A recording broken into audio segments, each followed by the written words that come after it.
goodness. Big move Monday. Look out. A way to end the tournament. All right. Kevin Claunch here, and I am honored to have RJ Boudro, the recently announced head coach at Grand Valley State University Wrestling Men's Program. What's going on, man? How you doing? Oh, I'm doing great. Started working at Grand Valley a few days ago. It's been awesome. Super excited. I'm super excited to be on this podcast, and yeah, things are really good.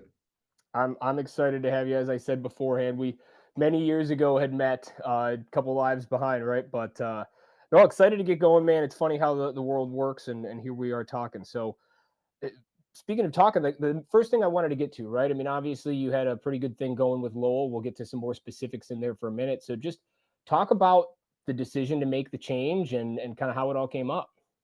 Yeah, sure. It's kind of a cool story, to be honest. I'm a school counselor. So I've been a school counselor at Lowell High School for 20 years almost, and I really like that job. And I think it's what's important to work in the school. If you're a high school coach, it's definitely a big advantage. So I've really liked that. But I've always talked to my wife about, wanting to just coach wrestling, in some way, whether I'm running a club, or obviously coaching in college. And so we've talked about that for a long time, but we've always asked ourselves, like, we do this little game with each other as a husband and wife, and we're like, if somebody gave us $50,000 a month for nothing, what would we do with our day? And I told her, I was like, well, I would coach wrestling. Like, that's 100% what I would do. But I'd want to coach at a school. I'd want to be competitive. So if I did that, I'd want to work in a school. So I think I'm kind of doing what I love to do, but it does wear on you a little bit, because as big as our program has gotten at Lowell,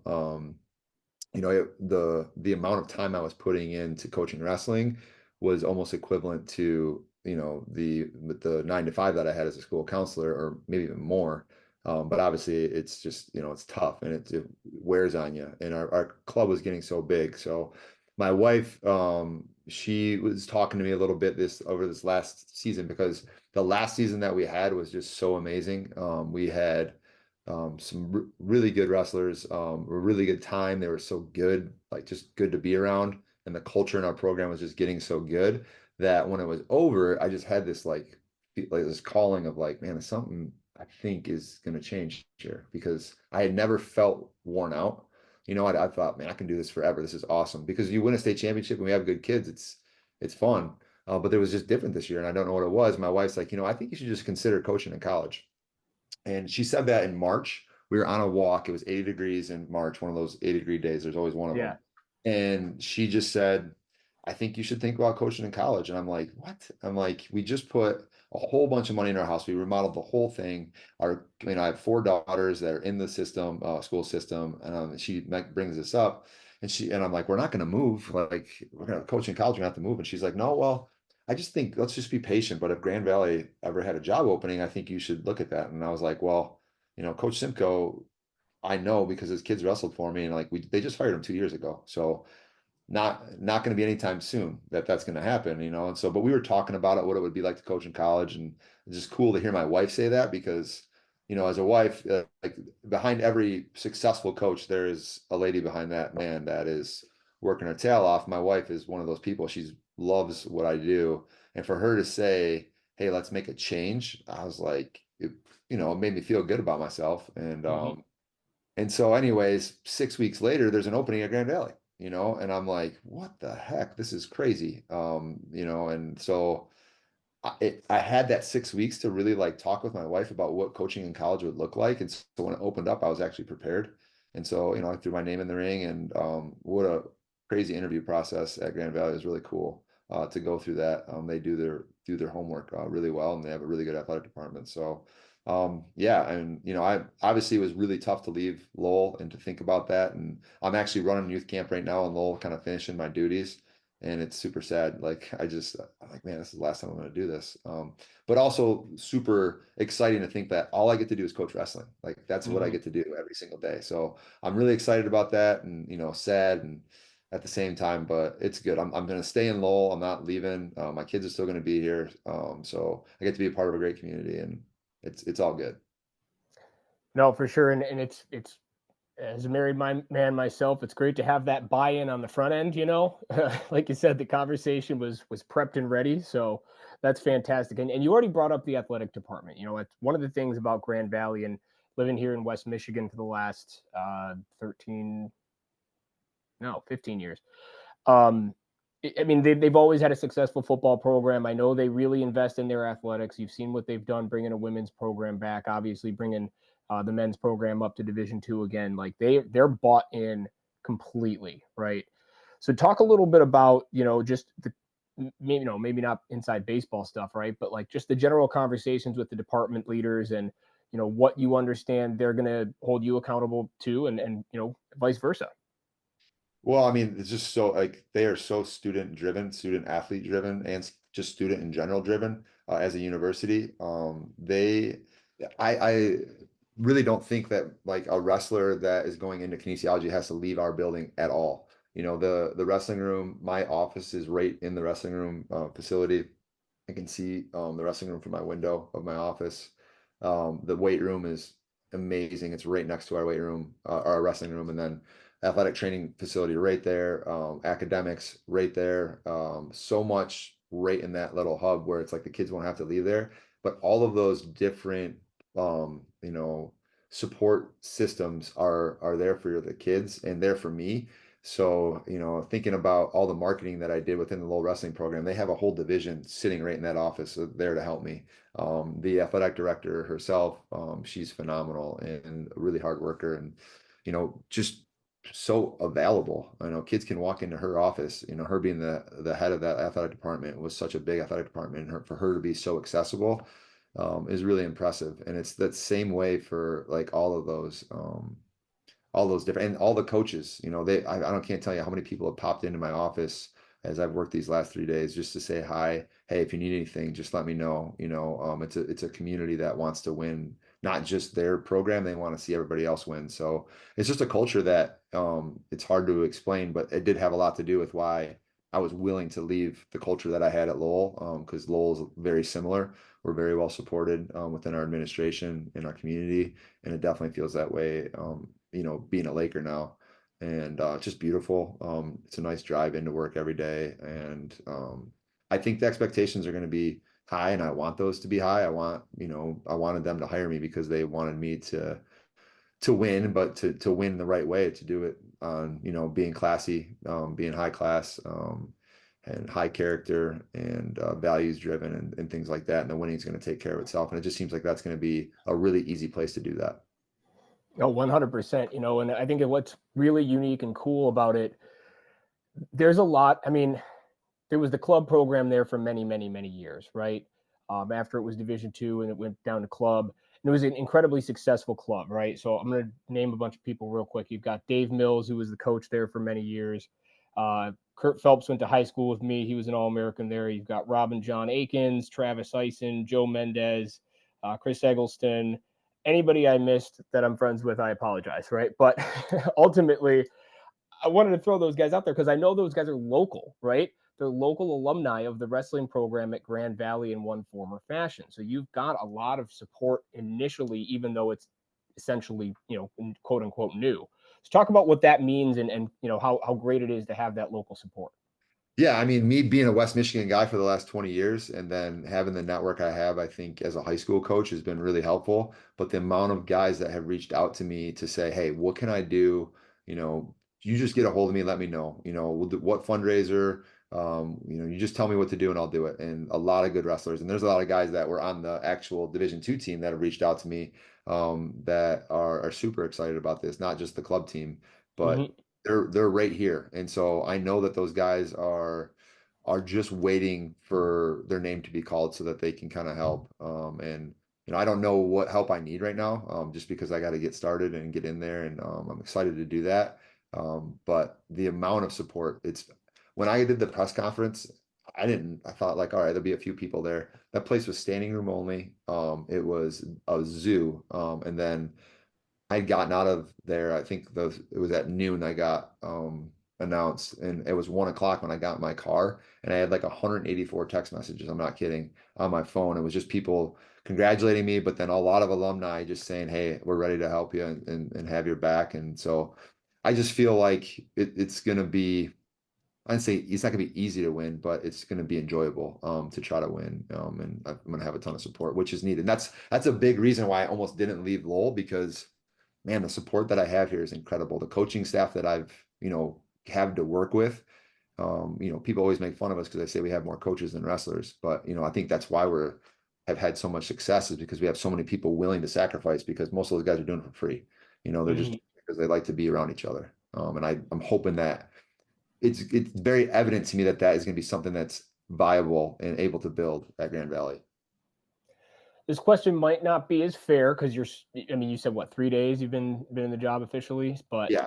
Yep. Do you have a top 3 priority list or things that like, I'm jumping on these things first. This is how I'm going to get myself set up. This is how I'm going to get my team set up. And kind of what does that look like for you in the next, I don't know, month?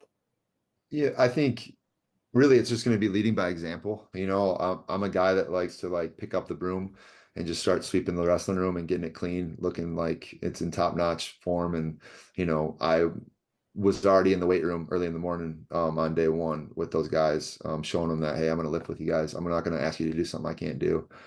So really just being around the guys and meeting them. I've already kind of sent out an email to the whole team and said, hey, here's an appointment schedule.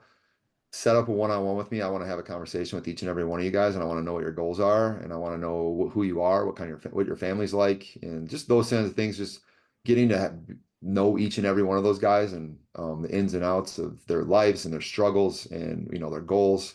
And so I think it's just really important to build those relationships, not just with my wrestlers, but with all the support staff as well. And just that's my number one thing that I'm doing right now is, and I'm excited about that, is just creating those relationships, and then building a coaching staff. So Nick Mason's there. He was there before me. He's a D2 national champ. He's got a great way to build a rapport with kids. But then I want to, I'm looking for guys. So if I can use this as advertising, like if you are in the West Michigan area and you love wrestling and you want to wrestle with the guys and you want to build young men into better men, give me a call, because I'm looking for guys that want to be a part of that. And that's my number one thing I want to get done right now. So this kind of dovetails off that. I mean, it might not necessarily happen immediately. It might be a further down the road sort of thing. But what are you most excited to experience first in this role, right? Whether it's the first competition, recruiting, first practice, official practice, fundraising, just seeing the development throughout the year. Is there anything in particular that you're just like, man, that's when I start seeing these doors open or these sorts of things happening, I'm going to be pumped? Yeah, I think, building a culture is going to take time. It's not going to happen overnight. So working on building that culture by doing the things I just mentioned. But really that first practice and that first week of practice, just getting in there with the guys. So, I'm used to coaching in high school, and we have some guys that can wrestle. We have guys that go D1 each and every year, and this year was no exception. We had a 4-time state champ and a 3-time state champ graduate this year. And so those guys are really good, but we also have guys that have never wrestled before. A lot of guys in our program that come out. So I'm coaching that whole spectrum, right? And so, I'm looking forward to building something where the bottom of our roster is, a couple times state champ. And when you have that kind of level in your room, it's just going to build competition. It's going to build success. It's going to build, that competition that's needed within the room to make us all better. So I'm looking forward to that. And within that, it's like individual practices. I love doing individuals, never really had the time because of my other job. So I'm looking forward to, waking up early in the morning, getting an individual with, 1 or 2 guys, 3 guys, 4 guys, and then, having practice and then doing the same thing throughout the day, and just watching these guys, grow technically and grow discipline wise. That's what I'm looking forward to absolutely the most. And, I think that's going to be a little bit different. So I get to coach full time and do those types of things. And I can't be more excited than that. on the flip side, what do you think is going to be the biggest learning curve, right? Something where, and you may not even be able to anticipate it yet, but where are you like, hey, that's something I'm going to need some help and support with? Yeah, I think just going back to square one a little bit, because the culture that we built at Lowell, it happened over many, many years of really a process of like refining, right? We would try different things, and then you realize what worked and what didn't. And so going back to the beginning, a little bit is going to be a challenge. And then, I think there's going to be some guys that balk at the culture that I want to build, because the culture that I want to build is going to hold people accountable, and not everyone is going to be able to handle that. They maybe been able to get away with things. And I'm gonna probably call them on that, and we're gonna have some tough discussions. And I guess I don't know what that looks like when I haven't grown up with these kids. Most of the kids I've been coaching, I grew up with them. I known them since they were really little. So they're gonna be 18, 19, 20 years old when I get to meet them, and a lot of their development is already established. So there's gonna be some challenges there. And you know, I I've been I've been used to winning at Lowell, but at the same time, like we never were undefeated ever. We always looked for losses. We always looked to wrestle the best. So I think that was the winning was just like state championships was a byproduct of us seeking out that competition. So yeah, I don't know. It's gonna be different in the sense that it's just I'm away from that support system, and I don't know what to expect necessarily away from that. But I really thrive on having people around me that I can bounce ideas off of, and I got to build that over a little bit. And yeah, I'm worried about it a little bit. Yeah. Well, and one of the nice things about recruiting and being in college is, again, you're picking more or less from a big pool of eligible wrestlers who's going to be part of that program, right? So talk about, I mean, we can say, oh, I'd like to have as many 4-time state champs as possible or whatever it is, right? But that's not always what makes the best college wrestler. So what are some of the intangibles maybe that you'll be looking for when recruiting and talking to families and coaches and those sorts of things? Yeah, I mean, I want guys that have something left in the tank. I've been in college wrestling at the Division I level. I was one of those guys that was never won a state title that had a lot of success at the Division I level. So I'm looking for those guys that they are talented, maybe coming from a small program, and they're just a good person. If I'm gonna go watch them wrestle, I want to see good body language. I want to see a guy that's like how he is with his teammates. Does he look in the stands, or is he looking at his coaches? Is he looking for his parents or his coaches? How is he treating the officials? Just guys that are good human beings that wrestle really hard, and guys that I think, when I talk to them, they're going to have something left in the tank because they love the sport, and there's a lot more to prove. And sometimes you can be a 4-time state champ and have that, but it's not always the case. So it's not necessarily that. It's more about, the kind of high school athlete you are, and I'll never forget, we have a guy on our team named Jarrett Smith, who is he's a really good teammate. Obviously, he's a really good wrestler. He's a couple times state champ. He's 4-time Fargo All-American. But we were at wrestling at Michigan State, and Wisconsin they were wrestling them, and John Reeder, who is at Yeah, Wisconsin, yeah, yeah. he comes up to me. He's like, "Dude, who is that kid?" And I was like, "Which one? Who are you talking about?" He goes, "The little squirrely guy over there," And I was like, "Oh, it's Jarrett Smith." He's like, "I want that kid on my team." I'm like, "He's number one." He's like, weighed 100 pounds, and so John Reeder's like, "I want him on my team." And the reason he wanted him on his team is because like he was doing the same thing I just talked about. He was watching him the way he was with his teammates. He coached every single match. The way he wrestled hard.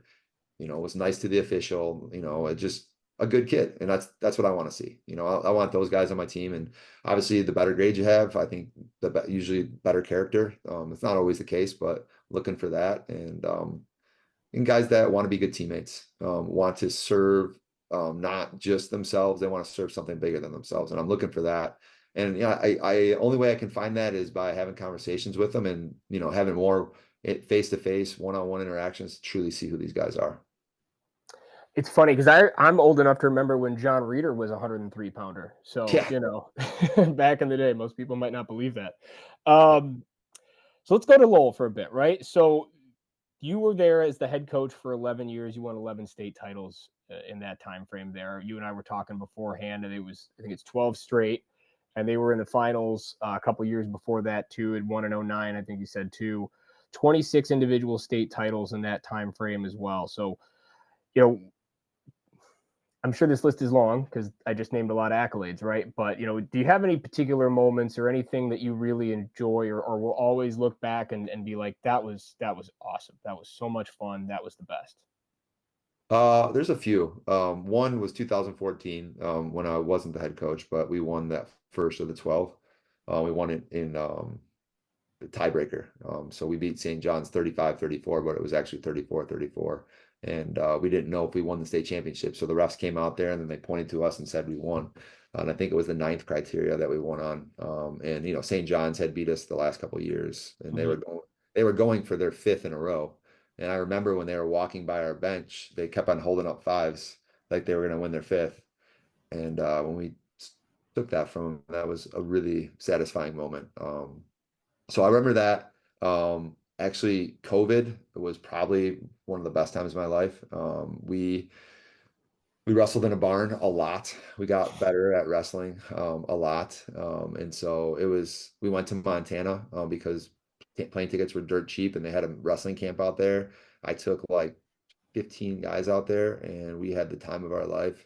I taught them how to journal, and then all of a sudden journaling and discipline stuff that I never really introduced before got introduced, and it just started taking some really big steps forward about building our culture. So COVID was we went to Gatlinburg, Tennessee. We went to Wisconsin Dells. We went to Wisconsin.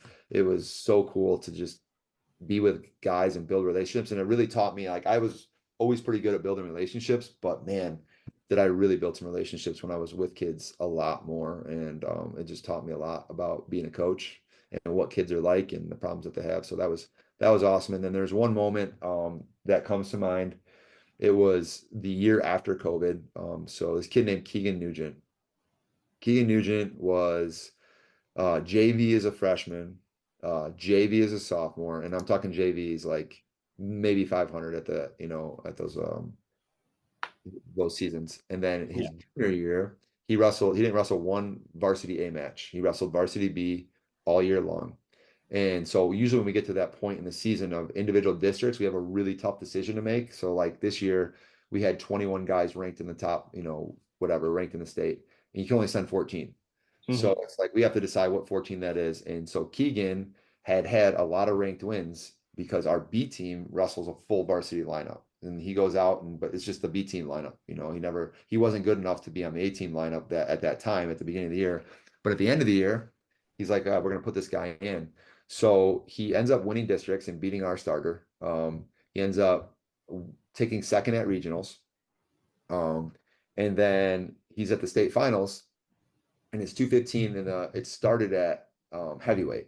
So he's 215, and it's like one of the last semifinals out there. He's wrestling the #1 ranked undefeated kid from Lake Fenton, and that kid hadn't had a close match all year. And Keegan was really known for a gas tank, and he had a half Nelson. Really simple, like really, really simple. And so he's losing like by 10, and all of a sudden this kid breaks in the 3rd period. And he slips a half on him and pins this kid. And our entire student body, all the wrestlers, there were so many guys that lost in the semifinals that were up there. They run down onto the mat. Like the security people at Ford Field couldn't stop them. They got all the way down on the mat, and like they were just swarming him. And I just looked. I wasn't even in the corner because there was 2 other coaches coaching him in the corner. And like I just was bawling because I'm like, dude, this is what it's about. Like we have our kids celebrating for somebody else on their team who just reached this moment. And it was like one of the coolest things. I get goosebumps talking about it because I think that's what you want. You want, our guys being so vested in each other. They just want to see each other win. And like them winning is more important sometimes than themselves winning. I say those are kind of the highlights that I've kind of experienced over the last 11 years or so. I always make the case, and especially even I should say in an individual tournament like that, like it's a team sport. It's not a team sport, but it's 1,000% a team sport.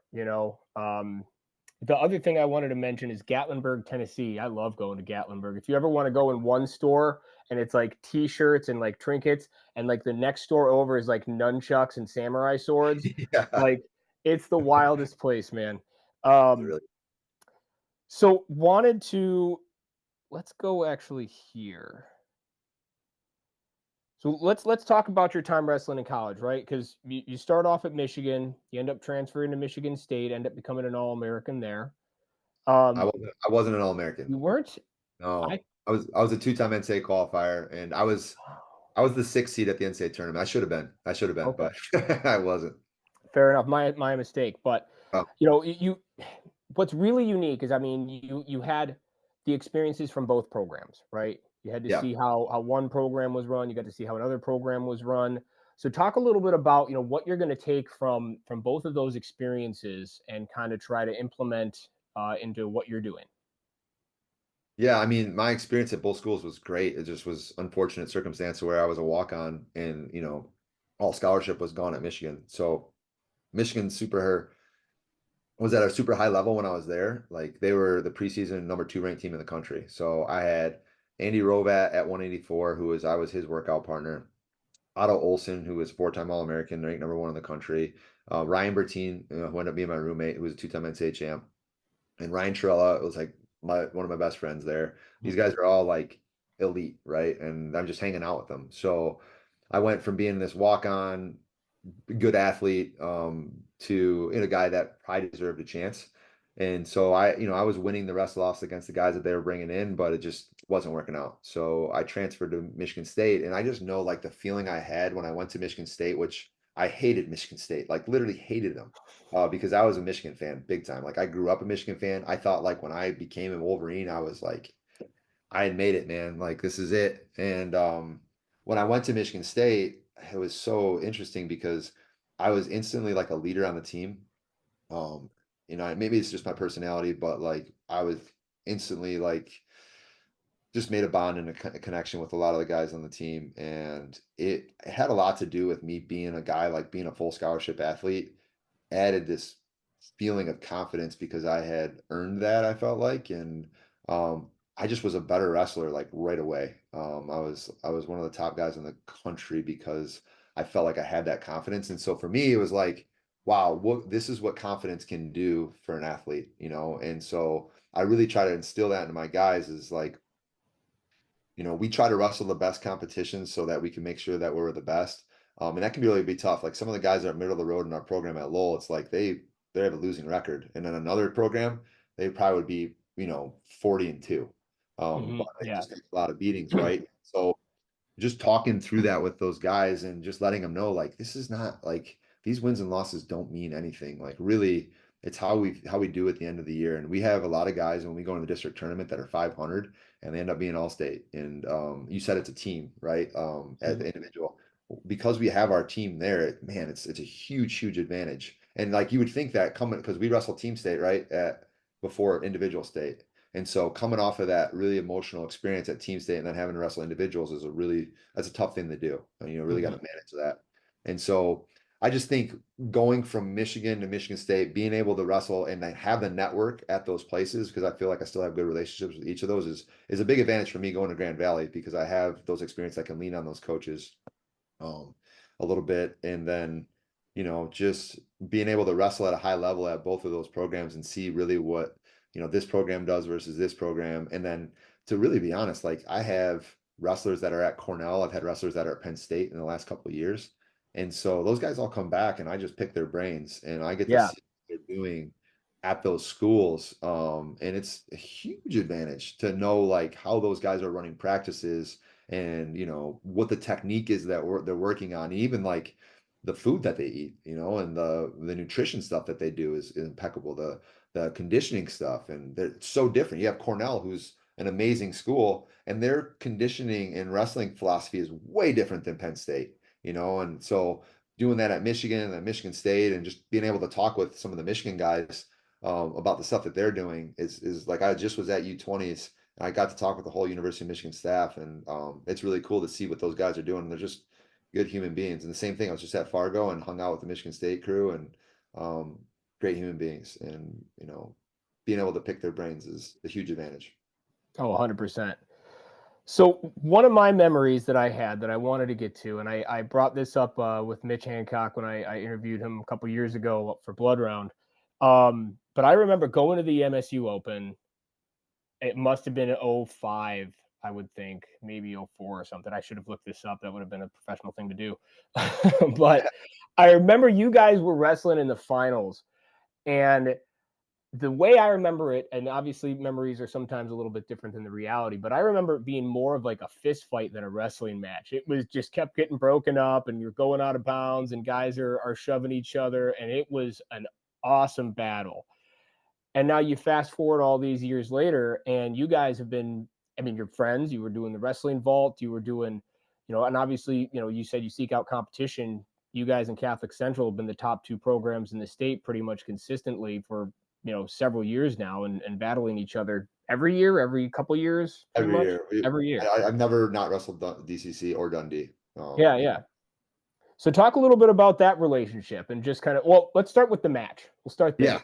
Yeah. Well, yeah, I mean, we had wrestled, I don't know, Mitch, I never beat Mitch. We ended up wrestling at the NCAA tournament that year in the very first round, and I lost to him in whatever, the ultimate tiebreaker. It's just always was a battle that way, and I always was beating him, and I always lost to him. He big brothered me for sure, and hats off to him. He's a great wrestler, and he was one of those guys when I was a youth wrestler that I was like, I just would watch him all the time because he was just a freaking hammer. And even in high school, I looked up to him. And then like all of a sudden I'm a Division I athlete wrestling him, and we would battle it out. And then he just, I mean, I am too, but I wrestle very physical, and he knows that like the first thing I do is club you. Like I shake your hand, blow the whistle, and then I club you really hard and just kind of like say, here, this is how this match is going to go. And so I clubbed him and he punched me in the face. Because that's I remembered it right. yeah, that was his plan.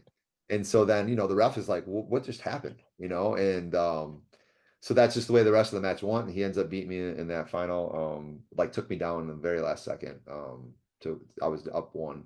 So yeah, I mean, that's what it was. And like, I hated him. Yeah, flat out, like, did not like that guy.